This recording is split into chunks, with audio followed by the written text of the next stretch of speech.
Assalamualaikum warahmatullahi wabarakatuh. Waalaikumsalam warahmatullahi wabarakatuh. Kulo saking Losari tinggal di Bandung, Gus. Nggih. Alhamdulillah saged dugi mriki anugerah Allah yang paling besar bagi kami. Kulo badhe tanglet, Gus. Mirang penjelasan panjenengan bahwa baginda Rasulullah sallallahu alaihi wasallam niku rentetan termasuk wonten keturunan wong Jawa. Padahal menurut kitab syariat niku Kanjeng Nabi niku lahir di Mekah. Bangsane bangsa Quraisy. Lah terus terang kula bingung, Mbah, kalau ditanya pripun niku Ustaz, aduh boten ngertos niki. Beberapa para alim juga saya mendengar bahwa kenapa Rasulullah itu tidak dimunculkan gambarnya, bukan pesek kayak orang Indonesia jarene, Mbah. Ngapunten niku banyur penjelasan. Kaping kali iblis setan niku sayyidul malaika. Tapi ternyata malaikat niku kan diciptakan saking nur. Kenapa iblis saking nar? Nah, ini nur nar, tapi bedanya aduh. Niku nyuwun penjelasan Gus. Kaping 3 kula nyuwun berkah panjenengan sedaya ingkang hadir nyuwun didongakna dados tiyang kang beruntung sing saged wusul dumateng Allah. Rasane greget, Gus. Greget pripun tapi males nyatane kula Gus. Lah niku nyuwun doa restu nyuwun pendongan panjenengan, Gus. Kula bahagia sangat niki. Wassalamualaikum warahmatullahi wabarakatuh. Waalaikumsalam warahmatullahi wabarakatuh.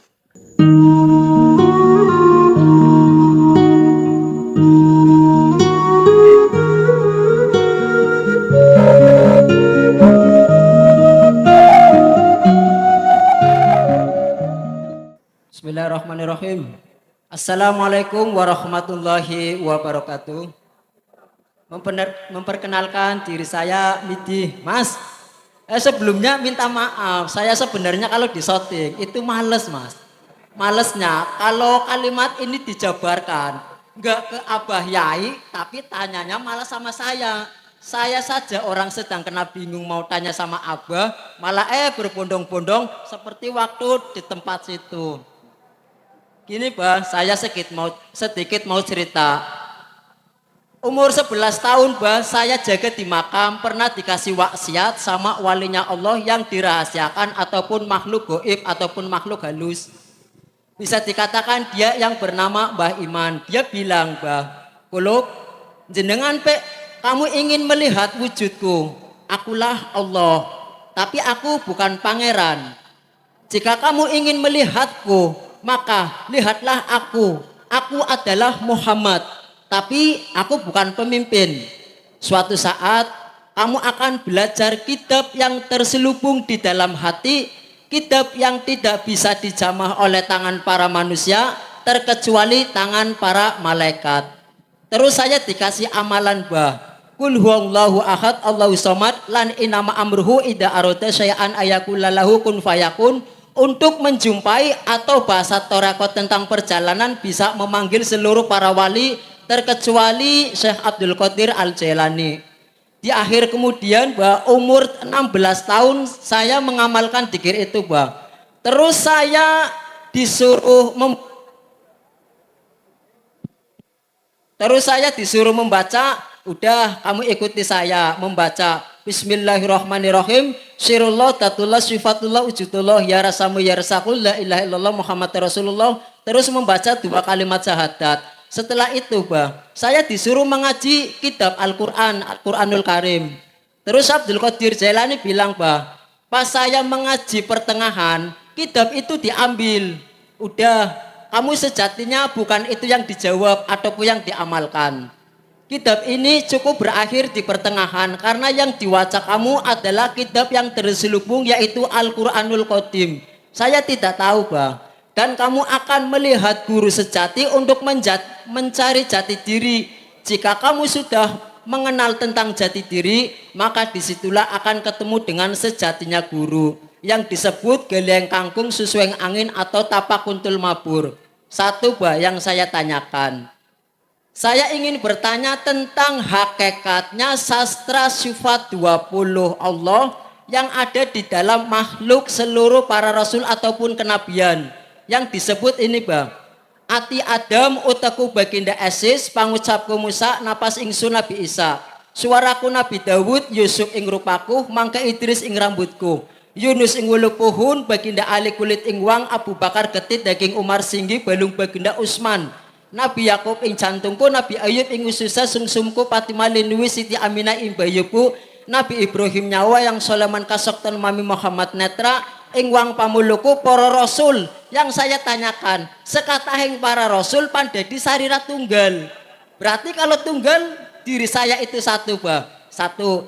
Yang kedua saya ingin tahu kok kenapa setelah wasiat itu bisa dikatakan bahasa sekian kamu akan mencapai kalimat syahadat asyhadu alla ilaha illallah wa asyhadu anna adama fitratullah. Sebelumnya kami mohon maaf atas istilah kata kesombongan saya yang tidak layak disampaikan karena casing saya ini preman banyak tatonya, sering kumpul dengan 21 yang disebut-sebut apa tadi. Saya lah pelakunya. Bahasanya ingin taubat Saya ingin taubat malah berbondong-bondong. Katanya ini orang sakti bisa berjalan di atas air. Kamu ini bodoh, saya sedang aja ingin taubat malah kamu ikut orang yang terjerumus. Demikian yang bisa kami sampaikan, kurang lebihnya kami mohon maaf yang sebesar-besarnya. Secara syar'i syariatnya kami mohon tolong sama Abah, tolong dijabarkan hakikatnya sifat 20 Allah yang ada di dalam diri Nabi atau syahadat tadi yang disebut asyhadu alla ilaha illallah wa asyhadu anna adama fitratullah. Terima kasih. Wassalamualaikum warahmatullahi wabarakatuh. Waalaikumsalam warahmatullahi wabarakatuh. Kalau miturut mantra iku, aku yakin semua nggak paham.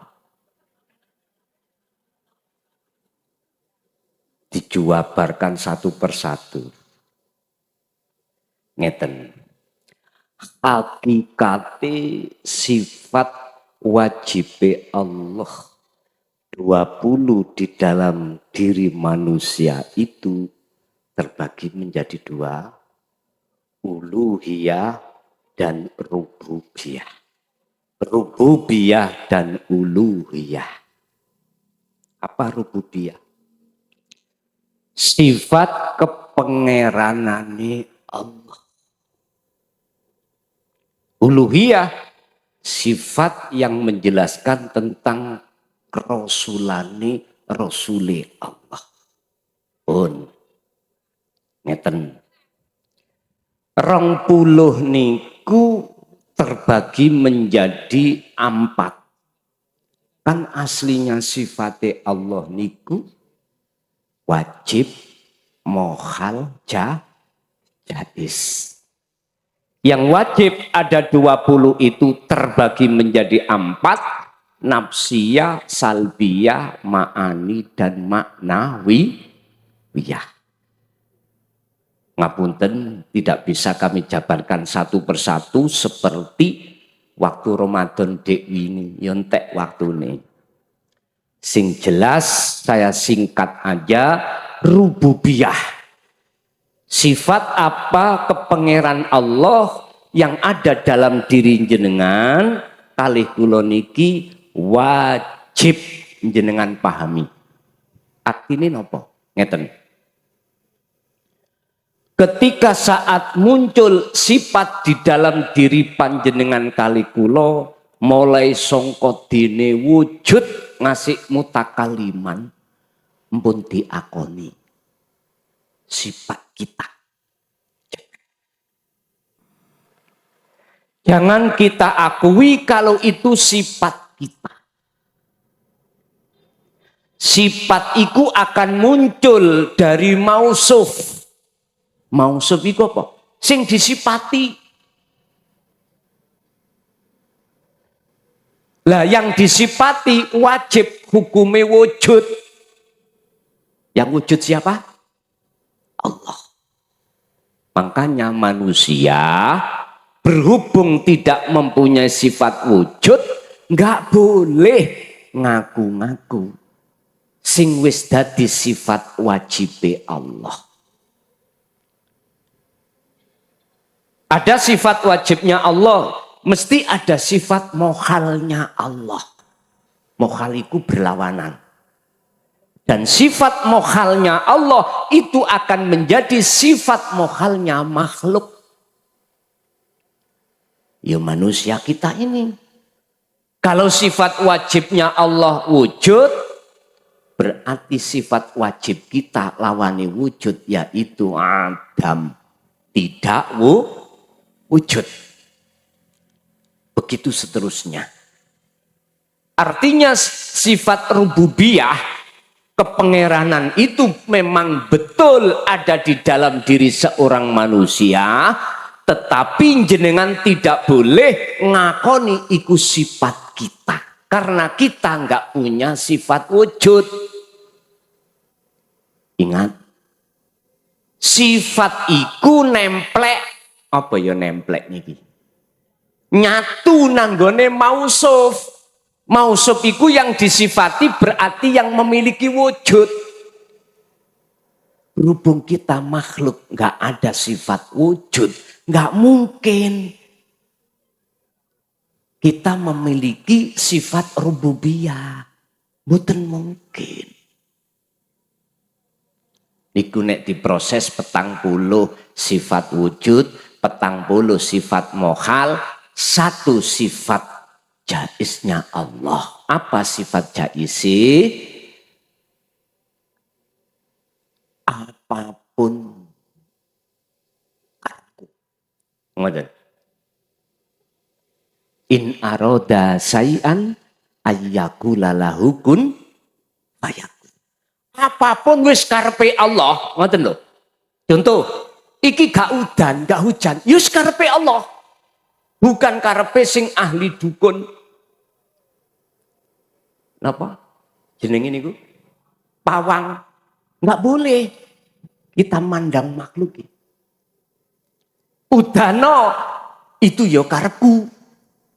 Hati sampean wajib notok di situ. Kalau hati sampean sudah notok di situ, maka rububiyah Allah baik batin maupun dohir terjadi pada diri hati jenengan. Uluhiyah niki wonten 9. Berarti sifate kerasulan. Sifate wajibi rasul, mokhali rasul, jaiznya rasul jangkep 50. Yo inilah Pak maksudnya sholat 5 waktu itu asale 50 waktu. Siapa yang sudah bisa mengatakan masuk di dalam 50 waktu, baik ibadah murni dan tidak murni, itu hanyalah orang-orang yang sudah mengenal dirinya itu siapa. Baru inilah yang tergolong orang yang sudah masuk dan paham tentang masalah datullah, sifatullah, asmaullah, wujudullah atau af'alullah. Petang perkara ini tadi, dat, sifat, asma, af'al, jadi satu namanya urip atau hidup kang sejati. Barulah dengan akan dikatakan orang yang sudah bertemu ustadal akhirah, guru sejati, yaitu guru akhir. Ternyata guru akhirat adalah ada pada diri panjenengan masing-masing. Alladzina amanu wa tatma'innu qulubuhum bidzikrillah. Itulah orang yang hatinya tenang sebab sudah bertemu guru sejati. Yaitu guru yang tidak mengenal dan tidak pernah mati. Itu yang mestinya kita cari dan kita jadikan sebagai ujung tombak hati kita bergantung kepadanya. Pun iku hakikati sifat wajib 20, mestinya itu jenengan iku harus meniadakan akunya hamba, akhirnya muncul akunya Allah. Berarti sudah ketemu. Tentang wasiat yang nomor 2, apa sih Pak yang diwasiatkan Kanjeng Nabi datang kita sebagai umatnya? Cuma satu. Ya bunayya la tusrik billahi syai' inna syirka la zulmun azim.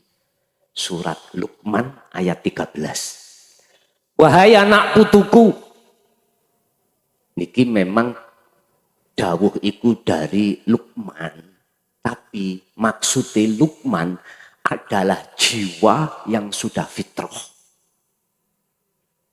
Berarti tidak hanya Luqman, tidak hanya jenengan sebagai seorang ayah, ibu, ndak. Pesenin nang anak. Wahai anak-anakku, la tusrik billah. Jangan sekali-kali ning jero dodomu iku ana sakliyane Gusti Allah. Artine ojo duweni rasa iman sumbere kabeh perkara sangka sakliyane Gusti Allah.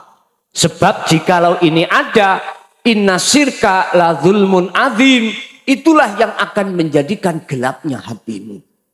Itulah yang menimbulkan hati ini berbuat dolim kepada Allah. Oleh sebab itu, pesene wasiat disebut wasiat ada di situ. Mboten diwasiatno suk yo kuwi kudu rabi papat. Mboten enten. Suk yo kuwi kudu sugih, kudu dunyamu ngene ndak. Wasiat Kanjeng Nabi adalah yang utama. Wabtaghi fima atakallah darul akhirah. Negeri akhirat raihlah terlebih dulu. Caranya jenengan gak boleh hati ada selain Allah. Setelah itu walatan sana si bakat dunia, bagiamu sing dikasih Allah urusan dunia nikmatono. Jadikan sebagai tumpaan untuk mendekat dan bertemu Allah. Mekaten. Ada lagi, masih ada waktu. Ngapunten Bapak Ibu niki kesempatan setunggal malih niki. Monggo. Assalamualaikum warahmatullahi wabarakatuh. Waalaikumsalam warahmatullahi wabarakatuh. Kulo saking Losari tinggal di Bandung Gus. Alhamdulillah saged dugi mriki anugerah Allah yang paling besar bagi kami. Kulo badhe tanglet Gus mirang penjelasan panjenengan bahwa baginda Rasulullah sallallahu alaihi wasallam niku rentetan termasuk wonten keturunan wong Jawa. Padahal menurut kitab syariat niku Kanjeng Nabi niku lahir di Mekah. Bangsane bangsa Quraisy. Lah terus terang kula bingung, Mbah, kalau ditanya pripun niku Ustaz, aduh boten ngertos niki. Beberapa para alim juga saya mendengar bahwa kenapa Rasulullah itu tidak dimunculkan gambarnya. Bukan pesek kayak wong Indonesia jarene, Mbah. Ngapunten niku banyur penjelasan. Kaping kali iblis setan niku sayyidul malaikah. Tapi ternyata malaikat niku kan diciptakan saking nur. Kenapa iblis saking nar? Nah, ini nur nar, tapi bedanya aduh. Niku nyuwun penjelasannya Gus. Kaping 3 kula nyuwun berkah panjenengan sedaya ingkang hadir nyuwun didongakna dados tiyang yang beruntung sing saged wusul dumateng Allah. Rasane greget Gus. Greget pripun tapi males nyatane kula niku Gus. Lah niku nyuwun doa restu nyuwun pendongan panjenengan Gus. Kula bahagia sangat niki. Wassalamualaikum warahmatullahi wabarakatuh. Waalaikumsalam warahmatullahi wabarakatuh. Memang pernah kami salah satu konten mengatakan Kanjeng Nabi niku asline sangka wong Jawa. Padahal secara syariat itu beliau lahir di kota Mekah, bangsane bangsa Quraisy. Inilah Pak, nek gak cetha tauhide mesti geger. Geger. Ngeten lho maksudnya.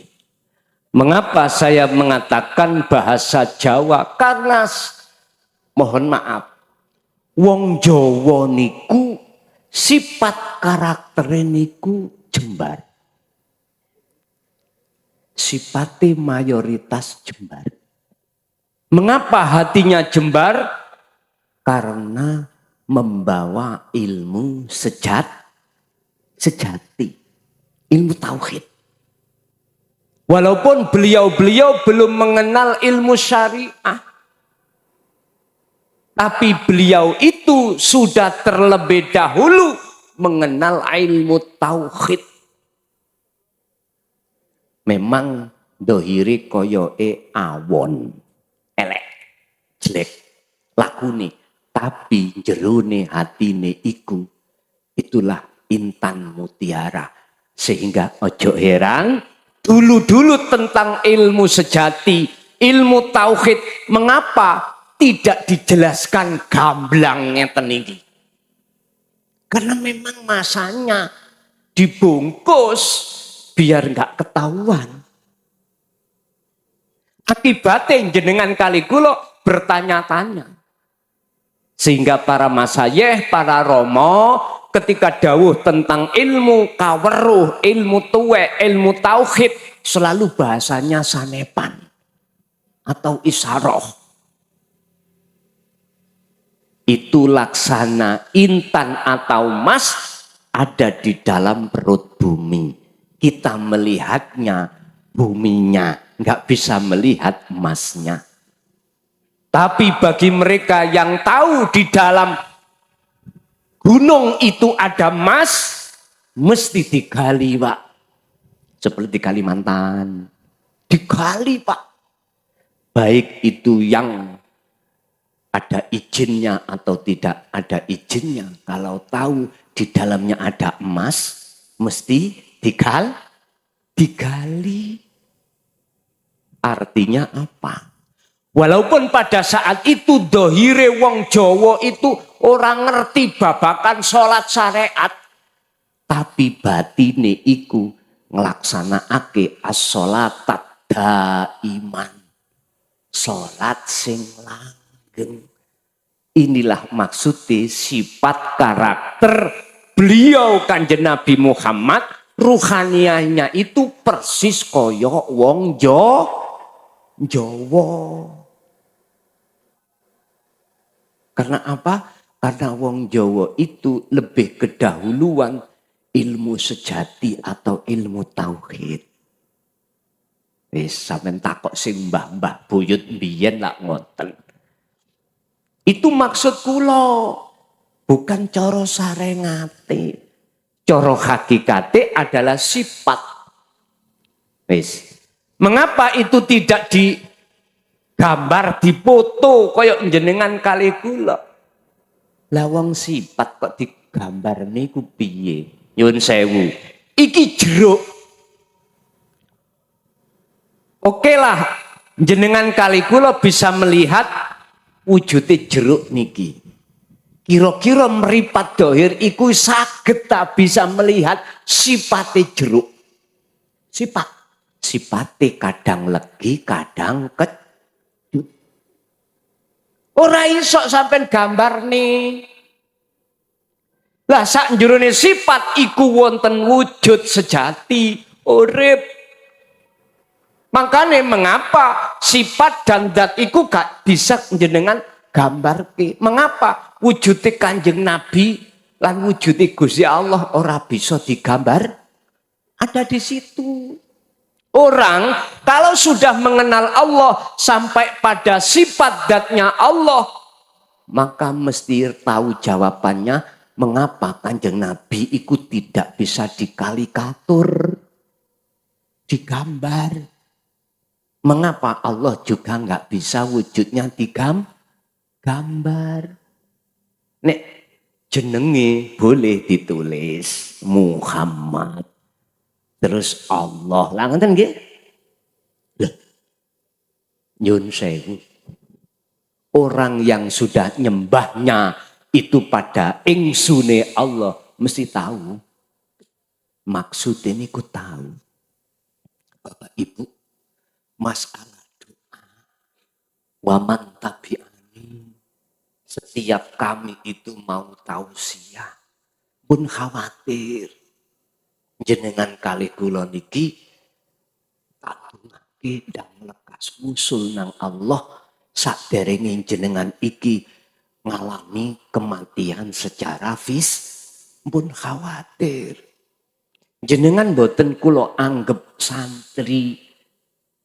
Nek miturut Imam Ghazali niku kula anggap yuga. Mengapa demikian? Yuga niku anak itu hubungan paling dekat. Makanya jenengan gak usah khawatir. Sebab pedoman di dalam surat Al-Qasas ayat 5 Allah katakan sing sapa wonge barang siapa yang di dalam hatinya itu ada keinginan untuk mendekat dan bertemu Allah setelah menyadari selama ini kita itu zalim. Subhanaka inni kuntu minadz-dzalimin. Pasti Allah berjanji dalam waktu yang sudah Allah tentukan pertemuan itu terjadi. Qur'ane jawab ngono. Allah janji mesti ketemu. Lah pertemuan ini seperti Kanjeng Rasul monggo dalam satu malam monggo artinya durasi jenengan iku di dalam tajalli mutlak itu urusan Allah. Urusan Allah. Tandane ketemu iku ya napa to, Pak? Ngeten.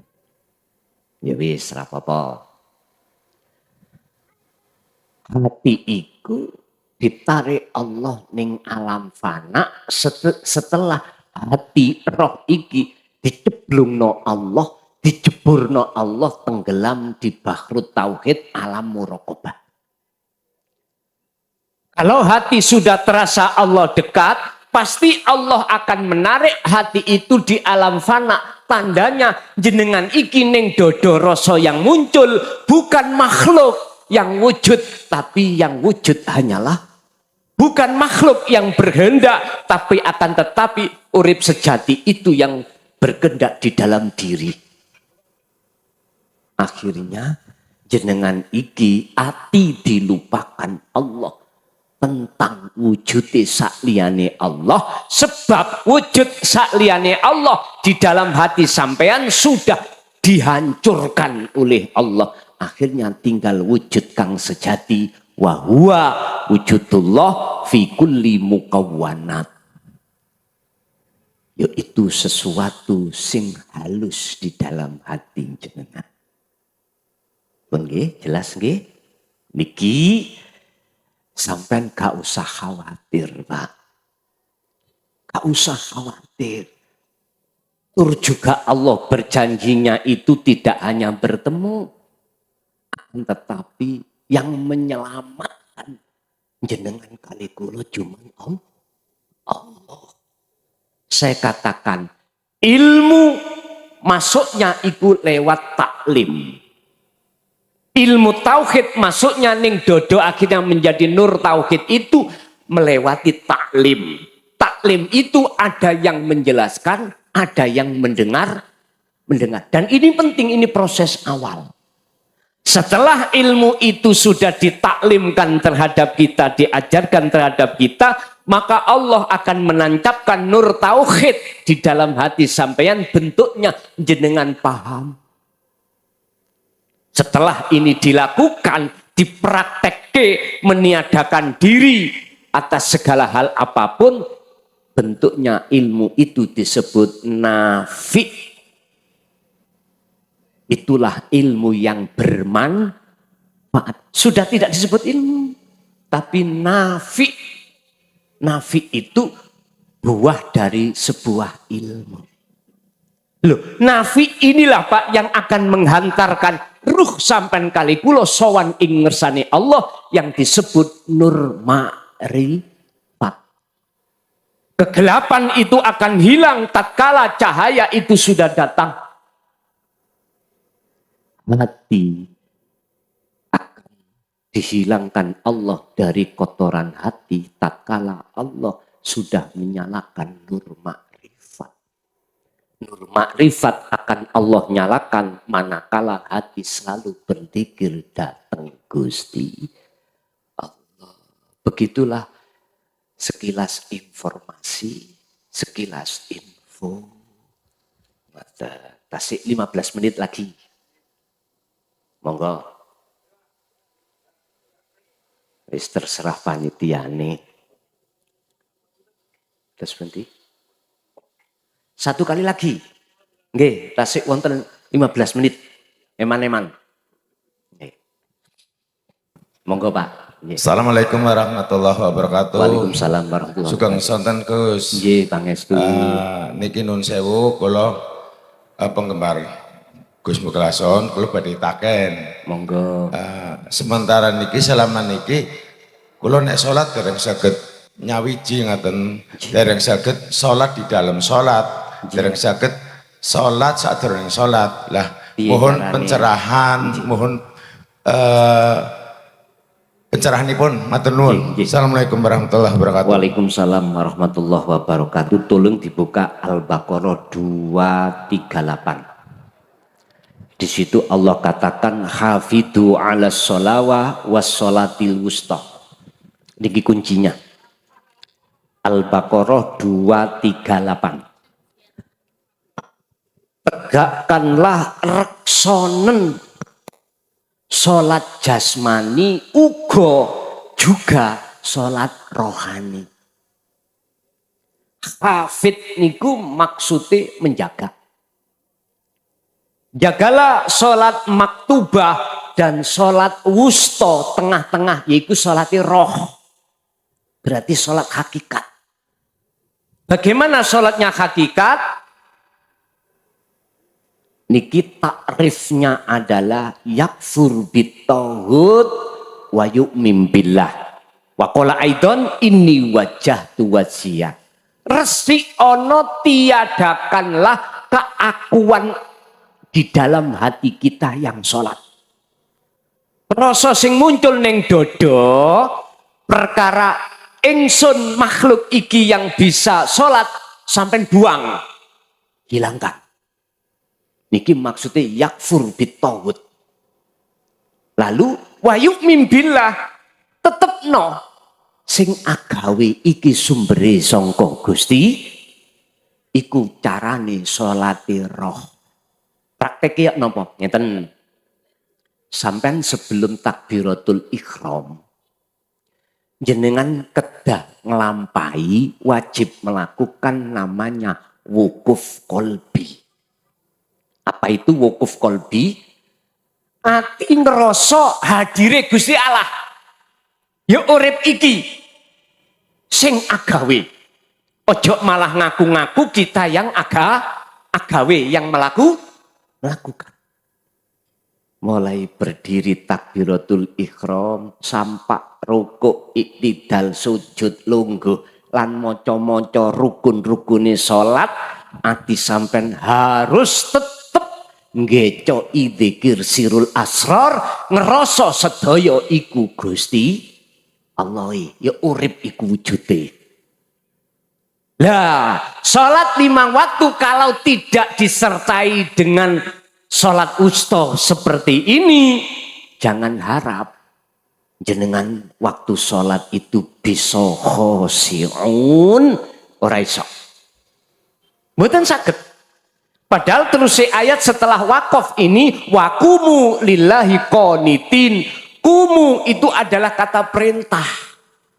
Kata perintah berarti wajib. Harus kita jalankan. Artinya qanitin ay khosyiin. Wajib sholat iku khusyuk. Ketemu Allah. Wajib. Lah jalannya jenengan. Ojo mau gak ngandal 05 waktu tok. Jenengan kudu rohaniyah. Yo ikut nderekake. Ngoten lho karepe. Berhubung iku gak dijelasno ning tengah masyarakat. Awak dhewe salat kebiyen sampai sekarang pekoke terus ati iki. Lu estu padahal Gusti Allah dalam surat Toha apa yang Allah katakan ayat 14. Aqimis shalah li dzikri. Tegakkan salat semata-mata untuk mengingat aku. Akunya Allah nu Allah. Sadar semua itu aku nih Gusti Allah pun niku mawon apa yang bisa kami sampaikan kurang lebihnya saya mohon maaf secara hablum minan nas ini oleh karena masih suasana halal bihalal kami pribadi dan seluruh pengurus Pondok Miftahul Ulum Jaya Baru nyuwun ngagungi pangapunten Pak bilih menopo kami memberikan kajian bahasa saya terlalu jorok atau menyinggung perasaan umat. Sekali lagi dengan rendah diri kami mohon maaf yang sebesar-besarnya. Begitu juga kami akan memaafkan siapapun panjenengan yang pernah mohon maaf sing maido ilmu tauhid sampai sadar ataupun yang belum sadar sampai sekarang memanggil saya babi atau anjing tetap tak sepuro. Krono jenengan nggih butuh proses mukobalah referensi. Tidak semuanya langsung sadar, butuh waktu. Ngoten nggih? Monggo kita tutup sarana doa dengan harapan khusus bagi hati kita yang belum wusul, muga-muga lekas diwusulni Allah Subhanahu wa taala. Lahumul Fatihah. Bismillahirrahmanirrahim. Allahumma shalli wa sallim ala sayyidina Muhammad. Alhamdulillahirabbil alamin. Allahumma ya Allah ya Fattahu ya Alim. Iftah lana bifutuhil arifin. Wa ila auladi qulubina wa ila auladi qulubina wa man tabi'ana wa dzurriyyatina ya Allah min hajabid dunya ya Allah ij'alna wa ilaihim bi husnil khotimah ij'alna wa ilaihim binuri ma'rifatika ya arhamar rahimin. Syari'an Rabbana atina fid dunya hasanah wa fil akhirati hasanah wa qina adzabannar wa sallallahu ala sayyidina Muhammad alhamdulillahirabbil alamin. Kurang lebihnya mohon maaf. Akhirul kalam. Assalamualaikum warahmatullahi wabarakatuh.